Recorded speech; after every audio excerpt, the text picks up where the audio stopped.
नमस्कार साथियों, MI अहमद आपका दोस्त एक बार फिर से एक बेहतरीन वीडियो के साथ। ये वीडियो मैं खासतौर से इसलिए बना रहा हूं कि मैंने बहुत सारे लोगों को मार्केट के अंदर देखा है। काम तो करते हैं लोग, लेकिन इनको एक बड़ा चैलेंज ये नहीं पता होता मार्केट के अंदर कि सेल जो है वो एक कला है, एक आर्ट है। तो अगर आपको आर्ट ऑफ सेल नहीं आती, अगर सेल की कला नहीं आती आपको, तो ये समझ लीजिए कि आप सेल्स मार्केट के अंदर तो बिल्कुल भी सक्सेस होने वाले नहीं हैं।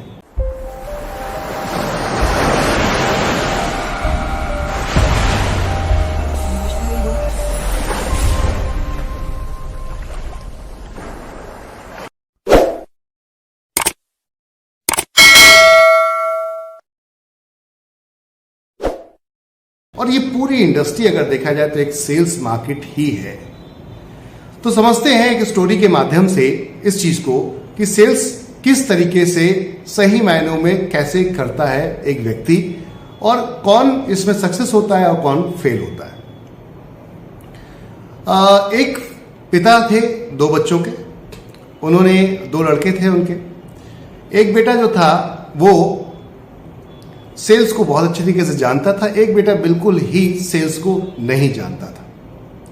तो उस पिता ने अपने दोनों बच्चों को टेस्ट करने के लिए 2 पोटलियां दी जिसके अंदर वेट था, वजन था।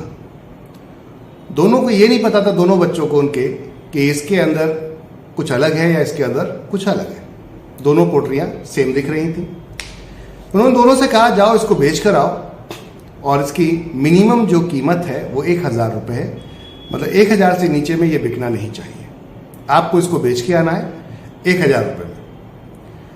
तो दोनों भाई निकल पड़े अलग अलग डायरेक्शन में। एक भाई ने एक चौराहे पे अपना ठिया जमाया, दूसरे भाई ने अपना एक जगह पर अपना ठिया जमाया। अब यहां पर जो जिसके अंदर कला थी सेल की, तो उसको क्या हुआ, जब उसने पोटली खोली तो वहां पर देखा कि उसमें मिट्टी है। मिट्टी को बेचना है उसको 1000 रुपये में। और दूसरे वाले भाई के पास जब उसने खोला तो उसके अंदर सोने की असरफियां थी, यानी कि सोना उसके अंदर था जो उसे 1000 रुपये में बेचना था, 1000 की मूल्य का था। अब ये जो साहब है जिनके पास सोना होता है, तो उनको यहां पर सेल की कला नहीं पता है। तो इनको पिताजी ने यह बोला था कि इसको 1000 रुपये तक में बेच के आना है, तो इनको यही पता था 1000 में बेच के आना है। अब इन साहब ने मार्केट में आवाज लगाना शुरू किया कि मेरे पास सोना है, गोल्ड है, मैं 1000 में इसको बेचना चाहता हूं, 1000 का इसका दाम है, बहुत ही बढ़िया है, गोल्ड है, सोना है, 1000 में बेचना चाहता हूं। लोग आ रहे थे, जा रहे थे, निकल रहे थे। कुछ लोगों ने आए, रुके, देखा, तो लगा कि ये लड़का भोला भाला है, सीधा साधा है, इसको कुछ नहीं पता है। तो वो क्या करते हैं, स्मार्टनेस दिखाते हैं उसके साथ में, और उससे ये बोलते हैं कि ये एक काम कीजिए, ये जो आपका गोल्ड है ये ओरिजिनल गोल्ड नहीं है, ये नकली लग रहा है, तो मैं आपको इसमें पूरा पैसा नहीं दूंगा, सिर्फ मैं आपको 500 रुपये दूंगा, 1000 रुपये। क्या आप बेचोगे? जब ऐसा बोला उन्होंने कि 1000 रुपये ही मैं दूंगा, क्या आप बेचोगे? तो अब ये बड़ा चैलेंज हो गया, क्योंकि 1000 रुपये देने के लिए नहीं बोला, उन्होंने कहा 500 रुपये ही दूंगा। अब ये विचलित हो गए साहब, ये विचलित हो गए कि जो पिताजी हैं उन्होंने तो बोला है कि 1000 रुपये में बेच के आना है, और ये तो 500 रुपये बोल रहा है। तो इनके अंदर सेल्स की कला नहीं थी, इसलिए उनको मना कर दिया और वो माल नहीं बेचा। शाम हो गई और ये घर पे वापस आ गए। इधर दूसरे वाले भाई जिन्होंने स्टार्ट किया था बेचना मिट्टी को, तो अब इनसे सुनते हैं, ये इनको कला थी, सेल की आती थी। तो इन्होंने कहा, अपना दुकान सजाई बढ़िया करके, और उसके बाद बोले कि आइए आइए आइए, मेरे पास एक बहुत बेहतरीन मिट्टी है, एक ऐसी मिट्टी जो अपने घर में अगर छिड़क देंगे आप चारों कोनों में, तो आपका वास्तु शास्त्र सही हो जाएगा, आपके घर में कोई भी दोष नहीं रहेगा किसी प्रकार का। और जिस गमले में इसको डाल देंगे उस गमले की उपजाऊ पावर ताकत जो है बढ़ जाएगी।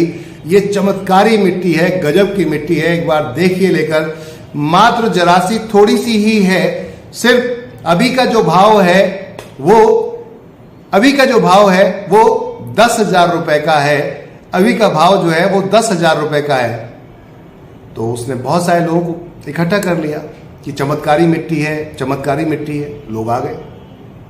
अब लोगों ने बोला ठीक है, अच्छा मुझे दे दो, ट्राई करते हैं। तो उसने कहा सर 10,000 रुपए का भाव है, लेकिन और कोई क्या इससे बड़ी कोई कीमत लगाना चाहता है तो मैं उसको दे दूंगा। तो किसी ने कहा 11,000 रुपये ले लो, किसी ने कहा 12,000 रुपये ले लो। माल कम था तो डिमांड ज्यादा थी, उसको सेल की कला पता थी, उसने इसलिए उस मिट्टी को इस तरीके से बढ़ा चढ़ा के बताया गया कि लोग उसको लेने के लिए बेताब हो गए और फाइनली वो मिट्टी को 20,000 रुपये में बेच कर आया। आखिरी स्टेप उसने 20,000 में बेचा और वापस आ गया। जब वो अपने घर पे वापस आया तो पिताजी ने दोनों से पूछा कि भाई क्या किया आप लोगों ने। तो बड़े वाले ने बोला कि ये देखिए पिताजी, आपने 1,000 में बोला था, मैं तो 20,000 में बेच कर आया हूं। अब छोटे वाले से पूछा गया, दूसरे वाले भाई से पूछा गया आपने क्या किया। तो बोले आपने कहा था मुझसे कि 1,000 रुपये में बेचना है, लेकिन एक व्यक्ति आया वो 500 रुपये बता रहा था तो मैंने उसको मना कर दिया और मैंने फिर ये किसी को नहीं बेचा, क्योंकि 500 रुपये में सब लोग रहे तो मैंने 500 रुपये में नहीं बेचा, क्योंकि आपने 1,000 रुपये कहा था। तो मैंने आपकी बात को माना, आपकी आज्ञा को माना है। अब जो दूसरा वाला भाई था उससे उनके पिताजी ने पूछा कि आपको पता है कि मैंने इसको क्या दिया था और आपको क्या दिया था। बोले नहीं, मैं आप दोनों को बताना चाहूंगा कि जो आपके भाई 20,000 में बेच के आए ये मिट्टी थी और जो इनको मैंने दिया था ये सोना था। क्या था? सोना था। इनको मैंने सोना दिया था, गोल्ड दिया था बेचने के लिए, ये गोल्ड नहीं बेच पाए और आप मिट्टी को भी सोने से ज्यादा के भाव में बेच के आगे उसके 20 गुना। ये होती है आर्ट ऑफ सेल। समझ में आ रही बात?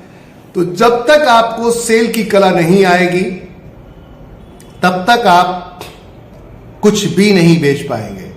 अन्यथा यह होगा कि बेचने वाला तो सेल की कला जिसको आती है वो मिट्टी भी बेच देता है, अन्यथा आप सोना भी नहीं बेच पाएंगे। तो कितनी भी अच्छी चीज आपको दे दी जाए, कितनी भी अच्छी चीज आपको दे दी जाए सेल करने के लिए, अगर आपको कला नहीं आती, आपको तरीका नहीं आता, तो ये समझ लीजिएगा कि आप उसको किसी भी कीमत पे सेल नहीं कर पाएंगे। और यही हो रहा है आज नेटवर्क मार्केटिंग इंडस्ट्री के अंदर कि आप लोग प्रोडक्ट बेचने जाते हैं मार्केट के अंदर, लेकिन उस प्रोडक्ट्स में कहीं ना कहीं नॉलेज नहीं होती है आपको उस प्रोडक्ट की पूरी डिटेल आपको ब्रीफ नहीं होती, तो आप कुछ भी नहीं कर पाते हैं। फाइनली ये होता है कि आप उसको सेल नहीं कर पाते और आपके सपने, आपके ड्रीम सब आपको खत्म से होते हुए दिखते हैं। तो पहले सेल की कला को समझिए, पहले सेल की कला को समझिए और उसके बाद मार्केट में उतरिए और सीखिए। पहले उसको पूरी तरीके से सीखिए कि सेल हमें कैसे करना है। हमारे प्रोडक्ट के बारे में हमें नॉलेज होनी चाहिए, हमें मार्केट की नॉलेज होनी चाहिए, हमें दूसरे व्यक्ति के सेंस ऑफ ह्यूमर को देखना पड़ेगा कि वो क्या चाह रहा है। आज साइकोलॉजी है मार्केट की, एक अलग से स्लैब चलता है मार्केट का। वो क्या होता है, अगर कोई चीज, अक्सर देखा गया है कि अगर कोई चीज कम होगी तो उसकी डिमांड ज्यादा होगी, अक्सर देखा गया है। तो आप उस चीज को कम क्यों नहीं बताते, आप हमेशा बल्क में क्यों बताते हैं? चीजों को समझने की जरूरत है। हमेशा इस चीज को समझेंगे तो आगे बढ़ पाएंगे आप। धन्यवाद, थैंक यू।